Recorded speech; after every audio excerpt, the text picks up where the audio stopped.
Hello, I'm Hank Hill from the television program King of the Hill. Welcome to the 15th Annual Texas Tribune Festival. Now, I know a lot of you in here tonight probably have some very strong opinions, and that's great, but let's make sure to keep things respectful and civil. In this country, we have free speech, and everybody has the right to say what they want, even if their opinions are completely wrong and asinine. So remember, good manners and good behavior makes for a good festival for all.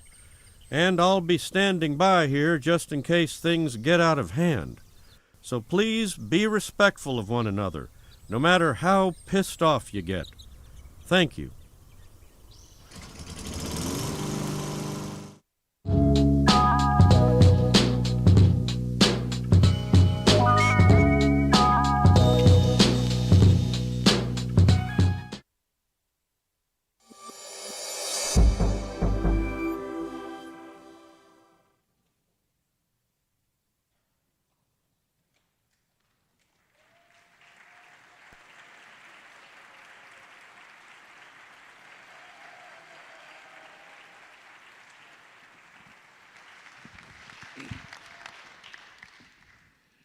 Everybody, how you doing? Have you had a good weekend? You have enjoyed yourselves? I hope so. I'm Evan Smith. I'm the co-founder and former CEO of the Texas Tribune, now a senior advisor at Emerson Collective. Welcome to the 2025 Texas Tribune Festival and to this conversation with Chris Hayes, whose latest book, here it is, The Sirens Call, How Attention Became the World's Most Endangered Resource, was published in late January and debuted at, wait for it, #1 on the New York Times bestseller list. Chris was born and raised in the Bronx. His dad was a community organizer. His mom was an educator. Both were also civil servants who worked for the city of New York. Graduate of Brown University, he spent a decade writing about politics and progressive issues, first for the Chicago Reader, then In These Times, and finally The Nation, where he rose to be Washington, D.C. editor. In 2010, he began guest hosting prime time shows on what was then MSNBC. And the following year, he was given a 2-hour show of his own on Saturday and Sunday mornings called Up with Chris Hayes. Less than 2 years later, he took over the weeknight slot right before Rachel Maddow and launched All In, which I should note, as of this morning, airs on MS Now. Correct. Happy first day with the new brand. For the last 7 years, Chris has also been the host of a weekly podcast, Why Is This Happening? He's the author of 2 other best-selling books, Twilight of the Elites, America After Meritocracy, and A Colony in a Nation. I have truly lost count of how many times Chris has been to the Texas Tribune Festival. It may be 5, it may be 6, I don't know. Thank you, man. Thank you. I love coming. It is always a real treat for us to have him here, but especially in a news moment like this one, please welcome Chris Hayes. Yes. So let's talk about the book first, and we'll talk about the world, okay? Yeah. So this is a book about attention, about the pursuit of it, about the exploitation of it, and about the perils of that exploitation. That's fair. Yeah, I mean, I think I came to conclude, I think partly slightly overdetermined by my professional occupation, Right. that attention is the sort of defining resource of our age. Yep. That in a kind of, in a world that's driven by bits and atoms, bits rather than atoms, right? Where controlling the digital landscape is kind of the most important thing. We've made the mistake, I think, to think that the thing that is valuable is information rather than attention. But information isn't really the valuable thing because information is essentially infinite, boundless, replicable. Information can stay in multiple places at one time. A great example being if you think about your own personal data, Yep. right? Right now, I don't know, how many firms have my data? 100, 1,000? A lot. 10,000? It doesn't make that big a difference in my daily life if it's 1,000 or 10,000. How many things have my attention in each moment? That is a question that there's only one answer to. Yep. Because that's finite. And the fundamental concept to sort of think about, and this is, raised by a brilliant thinker named Herb Simon in the 1970s, is that information consumes attention, which is to say, the more information there is in any given organizational system, in any given environment, the greater the draw on attention. Yep. Can we define terms here at the beginning? I mean, it feels weird for me to have to say to you, what do you mean by attention? But since that is the through line in this book, I want to ask you, what do you mean by attention? You know, William James in the Principles of Psychology has a sort of landmark quote about this, where he says it's the taking up of the mind of one thing and the putting aside of another, right? So the metaphor we use sometimes is the spotlight or the flashlight of thought. Our intuition about, like right now, for instance, you guys all, as far as I can tell, seem to be paying attention, which is to say, volitionally and with your conscious mind, you're exerting through will what you want your mind to focus on. And we call that faculty voluntary attention. That's one aspect of attention. There's another faculty of attention, which is involuntary attention, which is if someone came crashing through those doors right now screaming, everyone in the room would suddenly pay attention to that, whether you volitionally chose to or not. This is key, right? You're walking down a street, a siren comes, a car honks its horn, a baby wailing on an airplane. That faculty of involuntary attention is the origin of the faculty itself, because it's the evolutionary kernel of why you need attention, because you need to be alerted to danger. And these two faculties are constantly in interplay, right?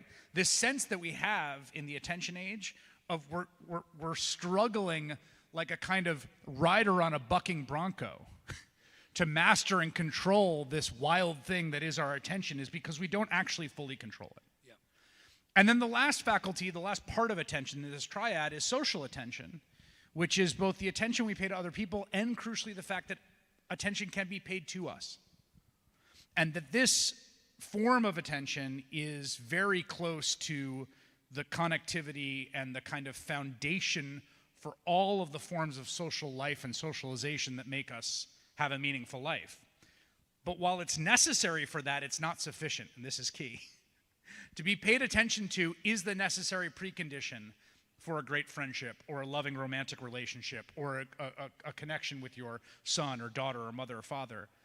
But more than attention is necessary for a truly good relationship. And one of the perils of this age is confusing attention for love, for care, for relationships. You know, I've heard the phrase attention economy over the last 3 days at this festival. I can't even say how many times. Yeah. It keeps coming up over and over again. Back to defining terms. What is the attention economy as it relates specifically to the thesis of this book? I think there's two ways to think of it. So one is the specific technological, legal, and market institutions that attempt to harvest our attention and sell it. And our attention is being harvested and sold since probably the dawn of Benjamin Day's penny press in the New York Sun in the 19th century, when he's really the first one who has the idea, right, if you basically give away the paper and make a loss on that, but you charge advertisers, you can sell the audience to advertisers. So that fundamental model is the model of radio, of network television. It's half of the model of cable news that pays my paycheck. Thank you very much. So we like that. That model, so when we talk about the attention economy, we're talking about the parts of the economy and the specific setup at any given moment by which attention is captured and then sold, right? Monetized. The other way I think to think about attention economy is economy in the more sort of like pre-capitalist sense, and in going back to the original sort of origins of the word in its ancient Greek, which is economos, which is like the arranging of a household. And when we think of it more akin to what anthropologists would call a gift economy. So another way to think about attention economy is the way attention flows amongst people. Part of the reason that we can analogize attention to we can think about an attention economy is that, for instance, right now, I could use the attention that you have very kindly given me to talk about a colleague of mine, right, and put the attention on them. Or if I was giving a paper at a university, I might ask someone to stand up who's my research assistant, right? And in that way, the attention is actually flowing. It doesn't stop with me. It goes through people who can then give it to other people. And through that complex interplay that happens, you get something like a gift economy, right?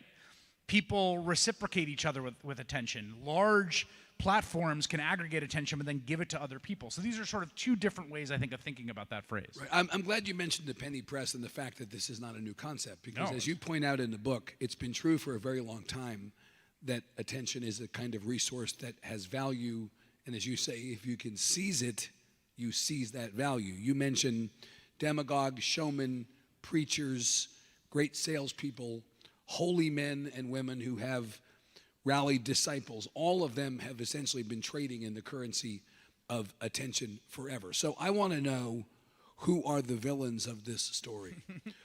Who are the attention capitalists who are figuring out how to weaponize and monetize our attention for their benefit? I mean, right now, what we call the platforms, which are some of the most profitable corporations that have ever existed in human history, that have a few features that I think make them truly kind of out past the frontier of what we had before. First of all is the scale, literally billions of users in dozens, if not hundreds of countries. Right. Second of all is the constant access to us because of the phone device, where you're talking about, literally trillions of human hours every week that they are harvesting. So they're doing this at a scale that has never been done before. Right. And they're also using fairly sophisticated technology, including the first real consumer-facing machine learning at scale, the algorithm, right, which is a technology related to what we now call AI, right, this sort of iterative improvement. Right. To kind of cultivate, to capture in us that faculty for compelled attention as opposed to voluntary attention. So that they have created there's a market situation and a technology that is highly engineered to capture our compelled attention at all times and then to monetize that. And I think that has created a deep, profound, ubiquitous alienation. If you ask anybody these days, what's the problem with the world? The answer is some version of subject, verb, the algorithm. Yeah. Right? Yeah. Does blaming the algorithm let us off the hook too much? The fact that we're so susceptible to it, is the problem the big bad tech companies, or is the problem weak us? I think in all of these cases, it's always some combination. But I think that,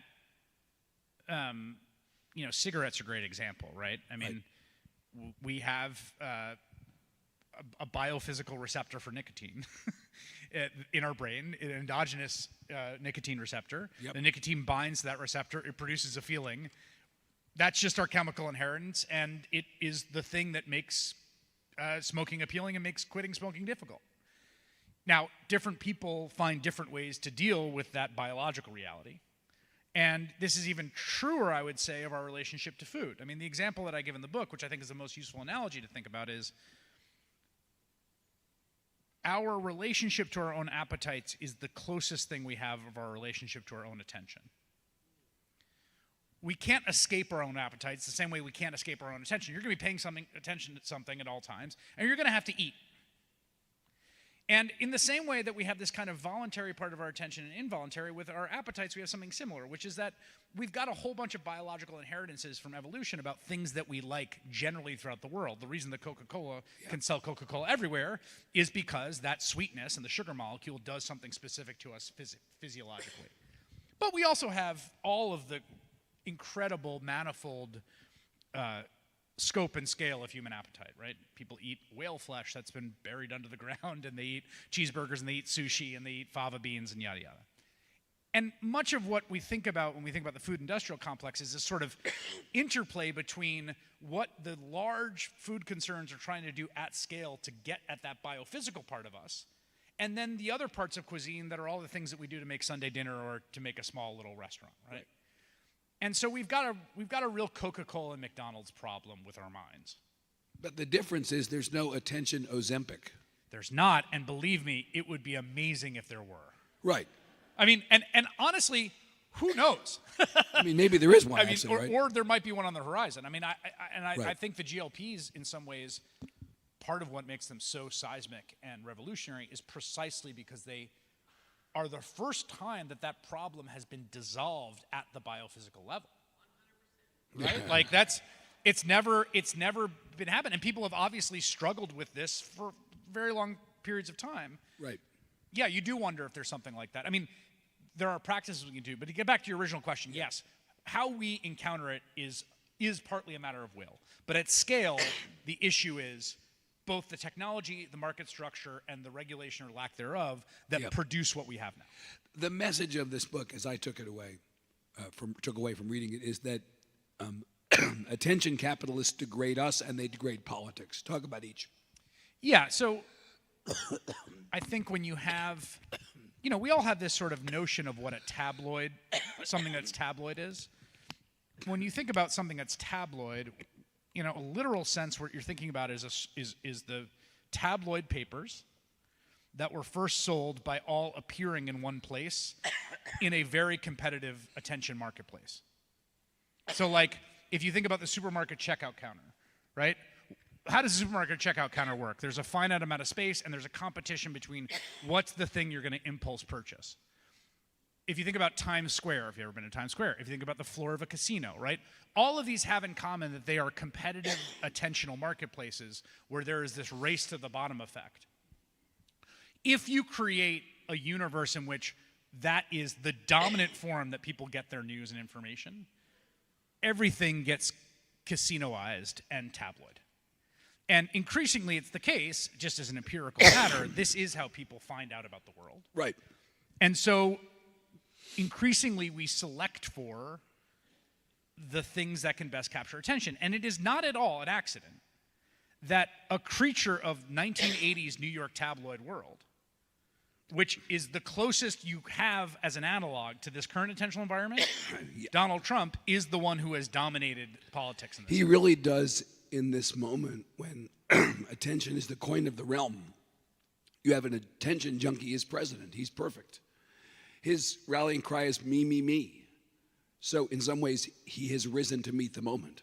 He has, and he also, one of the lessons of, there's a famous P.T. Barnum quote, right, where he's talking to a reporter who's doing a profile of him, and she says that she's going to have some negative things. He says, I don't care, as long as you get my name right, P.T. B-A-R-N-U-M, right? This sort of all publicity is good publicity. Like, this is very much the ethos of that 1980s New York tabloid world. And it's also, I think, aligns with what is in him just an inescapably feral, deep part of his psychopathology. You say in the book, he doesn't care if the attention is positive. Speaking That's of Trump. the key innovation. The key innovation about him is chasing attention even when it's negative attention. Most politicians, this is really, I think, the real transformative aspect. Most politicians choose no attention over negative attention. They would rather there not be news about them than there be a negative story on the front page. And Donald Trump would rather there be a negative story on the front page than be no news about him.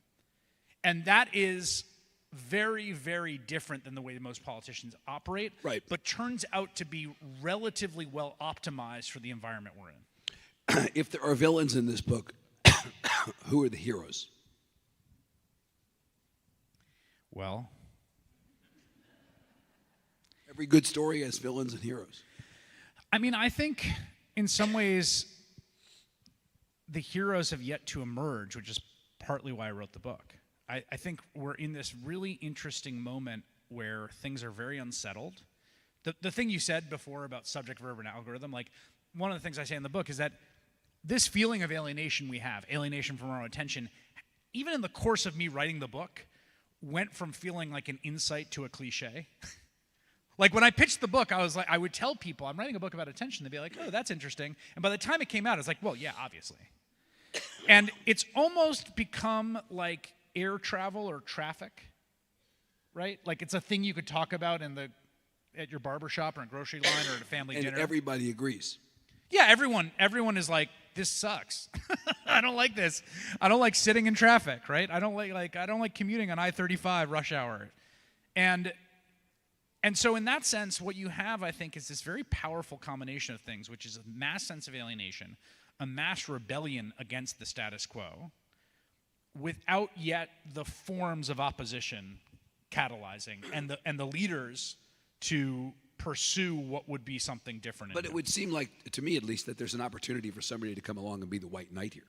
I mean, one place you're seeing this, Jonathan Haidt's book about this. That ultimately resulted in a nationwide movement. I don't know if you can say it was because of him. I think of that book. I mean, him in that book has led to state after state, red and blue, conservative, liberal. Uniform acceptance of the idea that phones should be out of schools. Yes. Which, by the way, is such an obvious point. It's insane that it wasn't. But there was pushback initially, was there not? There was pushback. I mean, there was, neurotic parents who were like, I have to text my kid during the day. It's like, I can't find my kid if I don't have access to his, like the Find My app, right? Although one of the points that I would make is that I do think the next place for the conversation to go, I think there's a fair amount of displacement that happens on this issue onto won't someone think of the children? The problem was us as much as the kids. Like every single parent has had this experience of your kid coming up to you and being like, "Could I have screen time?" And you're like, no, just figure out what to do.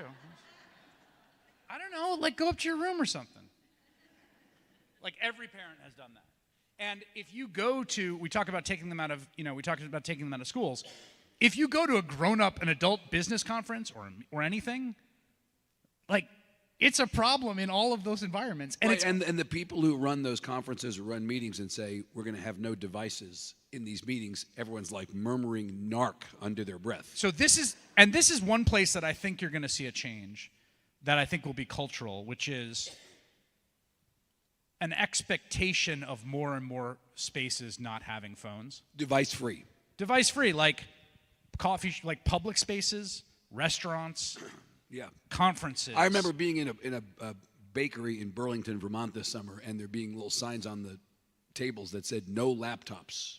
And they had a list of coffee shops around the corner where you could bring your laptop. Yeah. And people, when they came in for the first time, saw this, they were just taking umbrage at the this is liberty, freedom. I should be able to do what I want. But that maybe is going to become more of the norm. I mean, I think my strong sense is in 20 or 30 years, we'll look back at when you look at video of people in the, today, it'll look like the smoking of the 1950s and 60s, where you're watching some college lecture in a basement with no windows and everyone is just smoking. It's Everyone's got a butt out. Are you out of your mind? What are you doing? You can't do that. And I think eventually the way that we all, the sort of dead-eyed way that you see everyone looking now will look that way. So 2 more questions on this and then I'm going to move on to talk about the world we're in. Democracy is threatened how by this?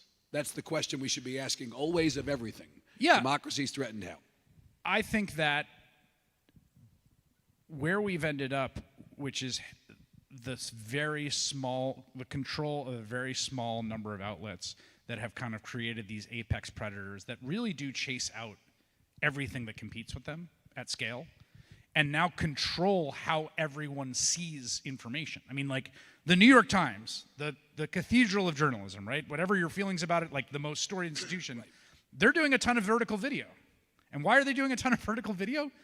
How else are young people particularly going to see their stuff? And they're doing a great job of it. And I don't, as someone who talks on, into a camera for a living, I don't begrudge anyone doing video. But it cannot be the case. I think about it like an ecosystem. Monocultures are susceptible to plagues. Right.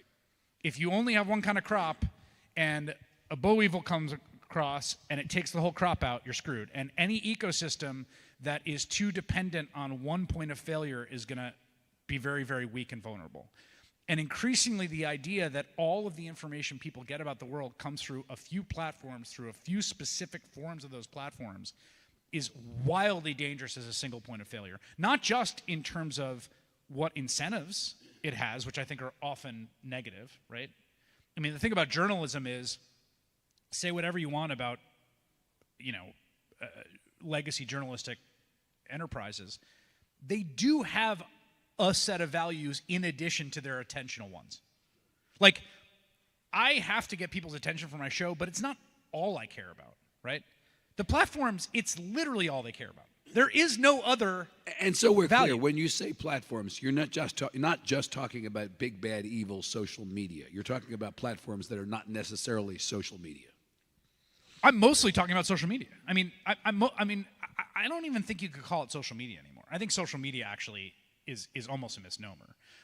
What began as social media has become something more like extremely algorithmically sophisticated,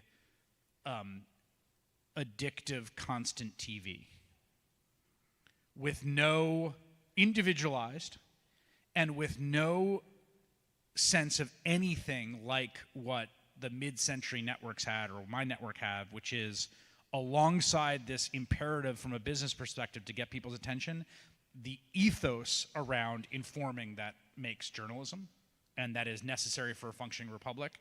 If you strip that out and you just say, look, you're going to sit at the slot machine and our job from the platform perspective is just to get you to watch as much as possible, and we don't care if what you're watching is a bunch of videos about how the Jews killed Charlie Kirk. True or false doesn't make a difference. No, Right. well, it doesn't care.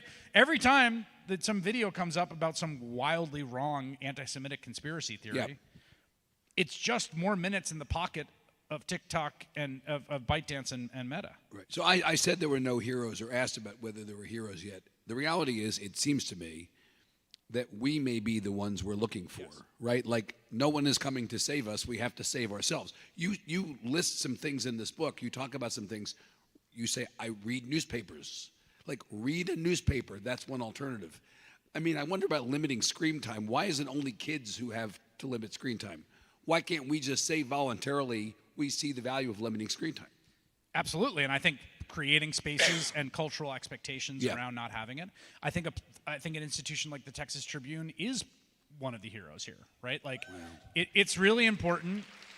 And I think, I write in the book about Whole Foods, which was born of the merger of two different sort of hippie natural food stores here in Austin. We know that story well. Of course. Yes.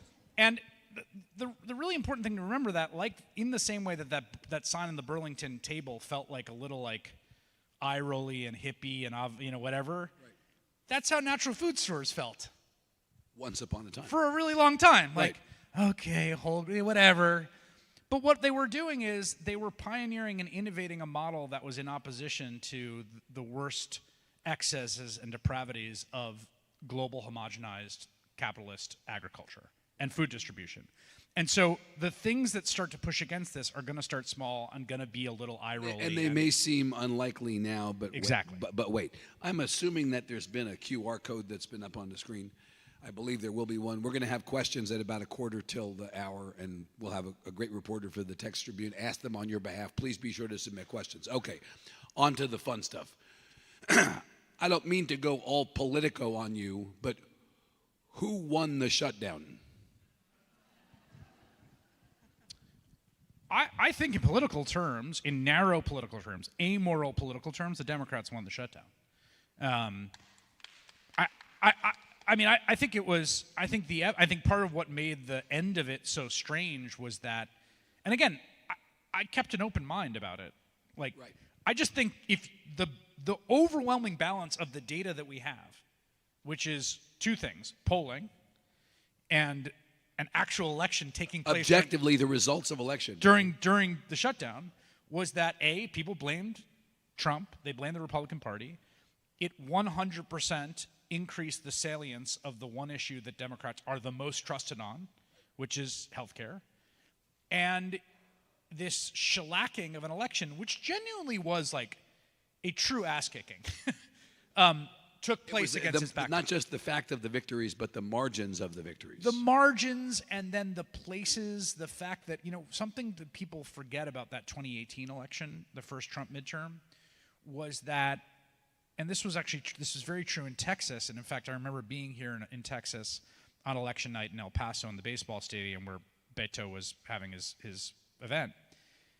When the numbers started coming out from Harris County and Dallas-Fort Worth suburbs, Republicans were like, oh, Cruz is cooked.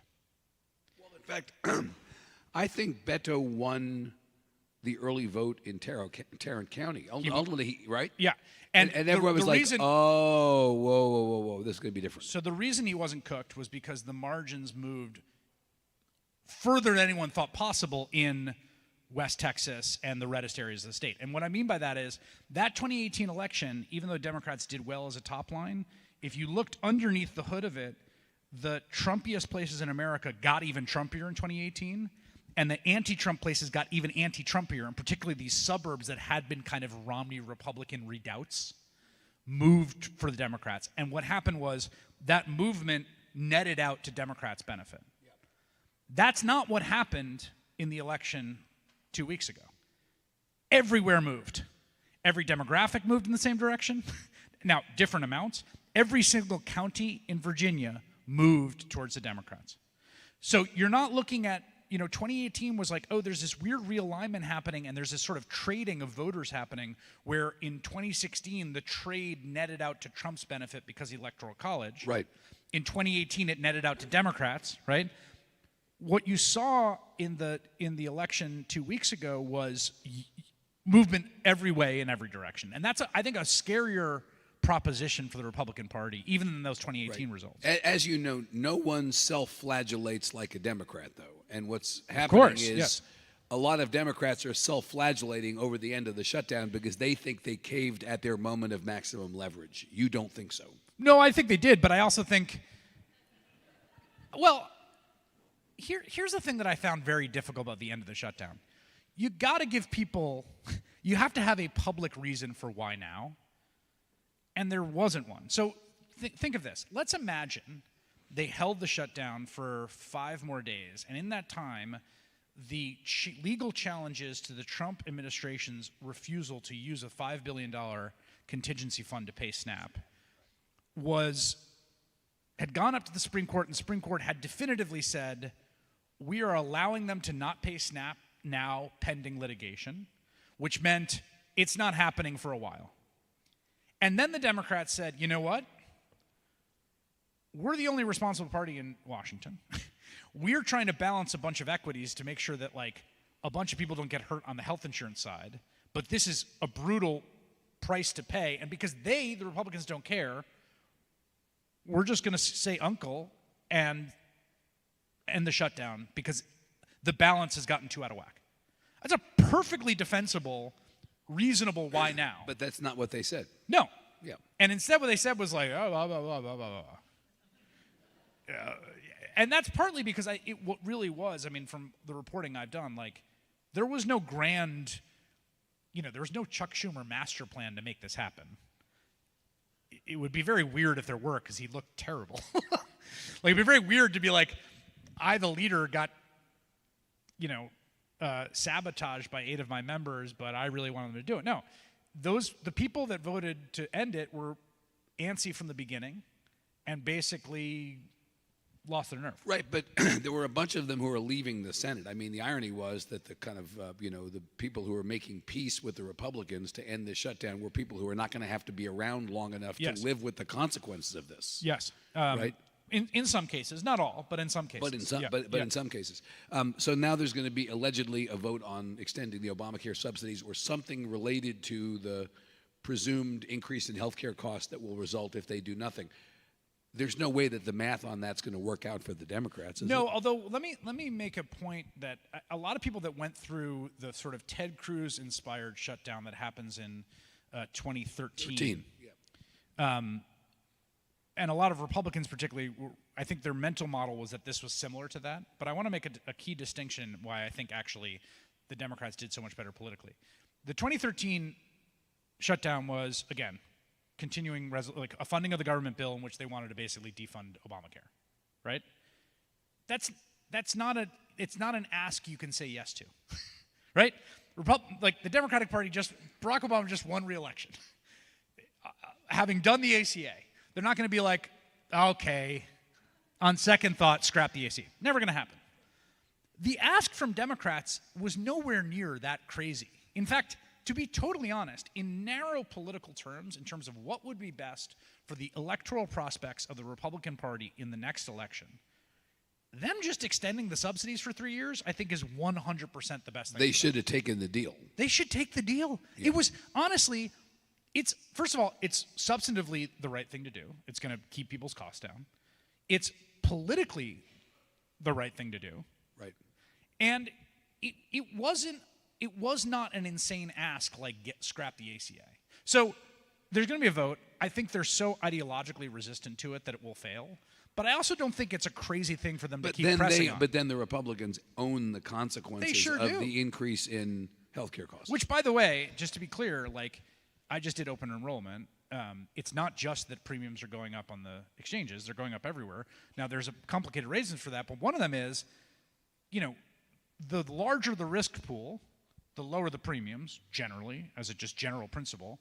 The smaller the risk pool, the higher the premiums. Well, the Biden administration did a lot of stuff to extend out the risk pool. Right. That the Trump administration has been unwinding. So this is not just like an act of God. Let me ask you the question that we asked actually as the basis for a panel a couple of days ago, and is being asked increasingly after the end of the shutdown. Can the Democratic Party be saved? And I'll kind of add as an addendum to that, does it need to be saved? Oh, yeah. I mean, look, what ends up happening in politics all the time is that people look at two dots and they draw a line through it and they're like, well, this is just going to go forever. It's a trend. Oh, I mean, if you extrapolate out, 99% of young men will be Republican for the next 100 years. I don't think that's going to be the case. I've been through so many cycles of permanent Republican majority, permanent Democratic majority. We've heard all that. Right? It's like for a bunch of structural reasons, the nation has this kind of 50-50 polarization. I do think there's an opportunity for someone to crack the puzzle and to create something that looks like either the FDR New Deal coalition or the Reagan majority that no one quite has figured out. I think Barack Obama came very close, and in some ways, but for a few accidents and quirks of history, I think would have. Well, doesn't it begin with a person who is that flag carrier or standard bearer? That is a huge part of it, yes. Okay, who is it? Oh, I have no idea. I mean, I don't even know if we know the name right now of the nominee.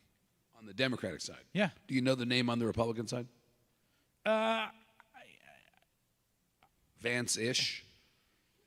My personal belief is that I hate making predictions because God knows what's going to happen.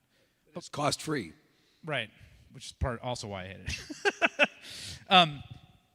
My strong instinct is that Donald Trump's vanity will require someone with the name Trump to be the nominee. Tiffany? One of them. I mean, I don't know. No, Tiffany keeps forgetting Tiffany. My money's on Tiffany. Poor Tiffany. Yeah, Jesus right. Christ. No, I don't think he is fundamentally a kind of aspiring monarch more than anything, and I think that would be my bet if I had to bet. Monarchs like lineage. Yeah, he doesn't like. Fred Trump gave the family business to his kids, and he's given over. I mean, Eric's running around making billion-dollar corrupt crypto deals with. Well, he got the #1 book on the bestseller list ahead of Andrew Ross Sorkin. That tells me everything I need to know, right? Exactly. Eric Trump is a world beater. Do the Democrats have a gerontocracy problem, or have we made too much of this? No, they do. 100% do. Yeah. I think. Yeah, man, you gotta move on. And, name your targets. Well, I mean, I think anyone over 75 running for re-election, I don't think that makes a lot of sense. And you've seen, there's just a few really interesting examples now where, a young insurgent primary challenger declared in Illinois 9 in Jan Jakowski's district, had a huge quarter. She announced she's not running. A pretty savvy challenger declared Nancy Pelosi's district. Then another one declared Nancy Pelosi's district. She announced she's not running. Right. Sometimes you got to be pushed. The mere presence of the threat. I was reminded, Joe Kennedy III was here yesterday, and someone said, "Oh, he's still in Congress." Right? I was like, "No, remember what happened? Yeah, he ran against Ed Markey." Yeah. Kind of in an early simulation of let's get the gerontocracy problem solved. He lost, but now Seth Moulton is running against Markey, and maybe Ayanna Presley's running against Markey. Yep. So that's another one of those. And right? I think you're going to see more and more. I think it's going to be a very interesting and very messy primary season for Democrats. Should Schumer leave the stage? Well, in fairness, I was asking him, but anyway. Yeah. Well, I think the question is, what does leave the stage mean? I think, here's what I'll say about Chuck Schumer. The irony of Chuck Schumer is that he developed a set of tools and modes of doing politics that were incredibly adapted for a specific era. And we don't live in that era anymore. The era has passed. Yeah. Right. Okay. You want to do 6 minutes on Epstein Sure. before we go to questions? Put it on the clock, yeah. Yeah. Is this going to amount to anything in the end? What do you mean by anything? Well, I mean, you tell me. I mean, there's, this last release of emails are ghastly and, kind of like suspicions confirmed on some levels. And Oh, you think it's ghastly to email Jeffrey Epstein asking for dating advice? Or to email Jeffrey Epstein to make a crack about how Me Too has gone too far? I mean, don't you think that we should be reacting to this in a way that has more urgency and emergency to it as a country, and yet people are like, I don't know how much there is. I mean, look, there's a reason the Epstein story is so captivating, and it's because a combination of two things. He truly was this strangely Zelig-like figure in terms of how connected he was in the nodes and networks of American elite. I don't even know, honestly, this is something I wrestle with. I think some people have this conception that there's a lot of Jeffrey Epsteins out there, but I actually think he was fairly sui generis. I don't think there's a lot of people that were that obsessive about being this kind of connector fixer figure. And also he was an evil sadist who sexually abused 1,000 women and girls. And then the third part of it is, and that was not a secret. So there's a reason that it's such a appalling story, and I think the emails that were released is a reminder of it. I mean, I think the birthday card that Donald Trump wrote him. I mean, the thing is, let's be clear. We knew before this. The emails are confirmation of some of the stuff that we thought we knew, right? Yes, although they're confirmation. There's an email in there that's Ken Starr, who would lose his job at Baylor for covering up rampant and systemic sexual abuse, emailing Jeffrey Epstein to get a lawyer recommendation for a friend of his who was facing allegations of sexual misconduct and harassment. Almost can't make this up. And being recommended a lawyer at Yale Law School who would be investigated and suspended for sexual misconduct. That's like an actual email in there. I mean, it's this is the point. By the way, let me just say this. One takeaway from the thing is we had Me Too for a reason, and maybe it's time to bring back some of that energy. There's this sense that, and I will not, I would concede that there were absolutely individual instances of overreach or places where there were accusations that maybe were not fully found to be true. I mean, we're talking about literally thousands and thousands. So there's this sense of Me Too went too far that really suffused the culture, and I think 2024 was kind of a Me Too backlash election in some way. I mean, I don't know if anyone's read the actual details of the rape allegation against the current Secretary of Defense, Pete Hegseth, who's accused of raping a woman at a conservative conference that she was attending with her husband and kids, who went to the hospital the next day for a rape kit. He vehemently denies this, but he settled a lawsuit with her, a civil lawsuit with her. He says that she's not telling the truth. That's the Secretary of Defense. Even when I just said that just now, I can tell some people in the room don't even know about this allegation. Right. And there was this sense of we had Me Too, and there was this kind of almost sort of this cleansing fire, this sort of revolutionary spirit, but maybe it went too far and it felt a little culture revolutionary, and it felt a little bring him to the guillotine and don't, everyone's guilty. And I think that sense of it all went too far, backlash really suffused the culture. But when you read the Epstein emails, it's oh, right, there was a reason that we had Me Too. Which is that, by and large, the systematic victimization and predation on women through all sorts of tiers of society, just accepted as the norm, is appalling and still exists. Will there be any consequences for the president as a consequence of the Epstein story? I doubt there will be consequences, but I do think it genuinely politically hurts him. I think the vote next week is going to be super interesting.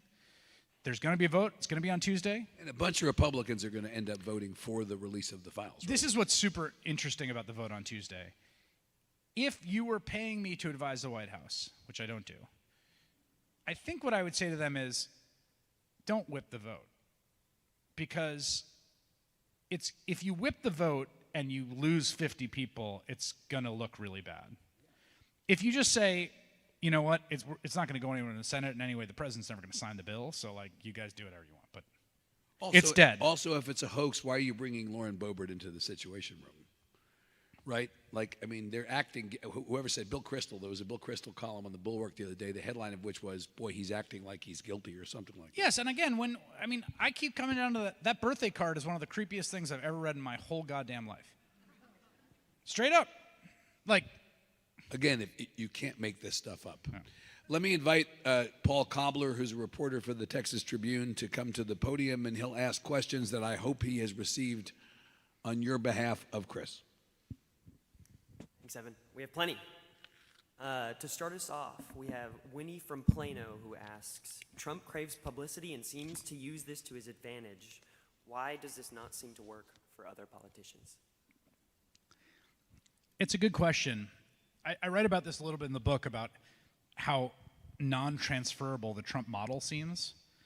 I mean, you really saw this in 2022 in the midterms, where you had Kari Lake, Blake Masters, Doug Mastriano, Herschel Walker to a certain extent, all losing races that were winnable. Mark Robinson is my favorite example, who was the lieutenant governor in North Carolina, who ran upstanding citizen. Yes, right. A real gentleman, who ran in North Carolina and got his clock cleaned. I think he got about 42% of the vote.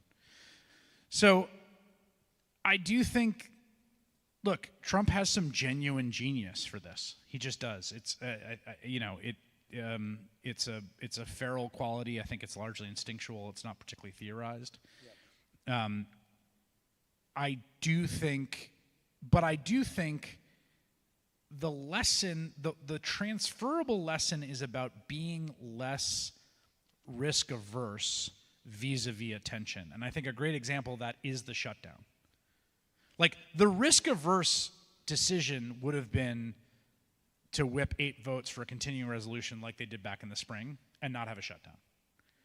They took a riskier one for the purposes of attracting attention to an issue they wanted to bring to the fore, and that trade-off worked. And I don't think that calculation is the natural calculation that a lot of Democratic politicians make. So I think the transferable part about Trump is that whatever weird ability he has, I think is actually not that transferable. This occasions that question you hear occasionally, will Trumpism survive Trump? Yeah. It's not only about his ability to suck up all the attention, but it's also his ability to compel people to bend to his will. Yeah. That part is as important, isn't it? Yeah, I think there's certain things that will survive him and certain things that won't. And I also would say, just as a caution on all this, so that I'm not doing the drawing to the line between the two dots, there's a book that Thomas Edsall, great political observer and writer, wrote about Bush and Rove called Building Red America. And by the summer of 2008, George W. Bush was at 22% approval and couldn't even go to the RNC in St. Paul because he was such a hated figure.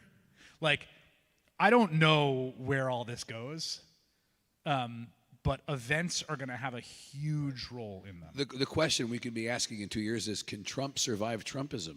Right, or like... Right, rather than the inverse. Or you may... I really think about Bush a lot because I remember him being this utter colossus. And then he wasn't. And then he was the opposite of one. Yeah, Paul. Bob from Dallas asks, how different would our world be if we held social media accountable for their content and removed their protection against being sued? Referring to Section 230. Yeah, the Section 230 question is such an interesting one. This is part of the Communications Act, Telecommunications Act under Clinton. The idea is that in order for sort of platforms to be able to function, you can't have them be responsible for everything that someone posts on them. And in some ways, Section 230 was a huge part of the free and open internet. This is one of these issues where I'm genuinely torn and kind of convinced by whatever the last argument I read is. And I used to be very much pro keeping Section 230, and I thought taking it away would be a disaster. I think the degree to which we've lost the open internet means we have to, at the very least, reconceptualize it. I also think there's other ways to the problem with 230 is you start to get into these content and speech questions, and I think one thing to do is to reframe regulation in terms of attention, which is to say, how can you think about regulating not what is in the social media, but how they're grabbing your attention and for how long, which is a completely different window for thinking about it. It's process and not substance. Right, exactly. And the substance gets very thorny very quickly because we thankfully have a First Amendment. It is thankfully extremely strong. It's one of the strongest legal protections for speech that exist in the world. Yeah. This reminds me of the debate over qualified immunity. Yes. With cops, right? Which I think has gotten completely out of whack. Yeah. Again, Paul. Jackson from New Braunfels asks, how does mainstream news pick what they're going to cover? That's such a great question. I laugh because it's a great question, and I've spent my entire career trying to answer that question. Much of what I write about in the book is my own struggle to answer that question every day, which is born of a whole set of competing and sometimes imperatives that are in conflict with each other, like what's important but what's attentionally salient. Sometimes those things go together, sometimes they don't. When they don't go together, what do? How do you keep the audience's attention? I mean, here's a great example, like the ballroom. We did a lot on the ballroom. The ballroom's a great story. I mean, it's an appalling story, but it's incredibly visually compelling. It's sort of shocking. It's dramatic. You know, in the list of things that Donald Trump has done, if you're ranking their moral seriousness, it's probably not in the top 1,000, right? I mean, like there are genuine, rigorous estimates that 600,000 children in the global South are going to die because of what they did to USA. Yeah, but doing the ballroom story is not like doing Kim Kardashian's bar exam. No, correct. I mean, but right? it's an example of, and I'm clearly not above doing the ballroom story, right? I did a ton of the ballroom story, but my point is, there's always this complex alchemy of what your sort of judgment of what's important is, what's kind of driving the news that day, what's the most attentionally salient for your audience that you're just always every day navigating. And it's the hardest part of the job by far. It's the thing that takes the most out of me. It's the thing that I have the most, like, I stay up in the middle of the night ruminating about, that I feel stalked by doing a bad job of. You know, have I lived up to the responsibility of the platform that I have? Have I talked enough about what's going on in Gaza, for example? I'm constantly haunted by these, and what I've come to is there is no definitive answer to the question that the questioner posed. It is always fundamentally a set of human judgment calls about how to balance these competing imperatives. The subjectivity of it is inevitable. Yes, and it drives me crazy when you'll recognize this, Evan. Like, sometimes when you ask, like, news people get very defensive about this question. Like, they'll answer in this question-begging way. They'll be like, it's news. It's like, well, what makes it news? Well, you kind of know it when you see it. Right, yeah. I love that. Paul. Chuck from Austin asks, what do you think of the rise of Nick Fuentes as a popular social media figure on the right, and why is he so popular? Oh, that'll be Nick Fuentes. That's an easy answer, right? We can just talk about that in 2 seconds. I mean, we can talk. I have to say, I am truly, like, soul sick about what has been developing in the discourse around, particularly in the right, although there's a little bit of a horseshoe happening because I'll see people who were ostensibly on the left start to engage in this, which is I don't know how much attention people pay to Nick Fuentes or to Well, I wonder actually if it's broken through.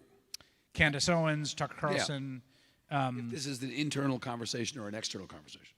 You know, it's the most like vile and ancient calumny that, you know, Jews run the world, that Jews are inherently perfidious, that Jews are behind division, that Jews are behind pornography, that Jews have a specific predilection for sexual predation, that it overlaps with the Epstein story because it's like, well, here's a Jewish pedophile who was buddies with Ehud Barak, and maybe he was a Mossad agent. And the growth of this very old, extremely dangerous and vile form of anti-Semitic conspiracy theorizing, and the obvious power it has in the algorithm is one of the most sort of upsetting developments in the moment. And to go back to the algorithm, it 100% is the case that the algorithm is doing this.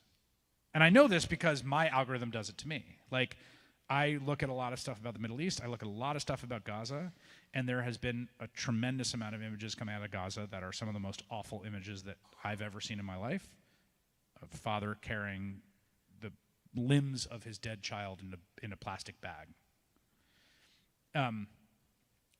What the algorithm does is like, oh, you're looking at images of Gaza, here's stuff about the war, here's criticism of the war.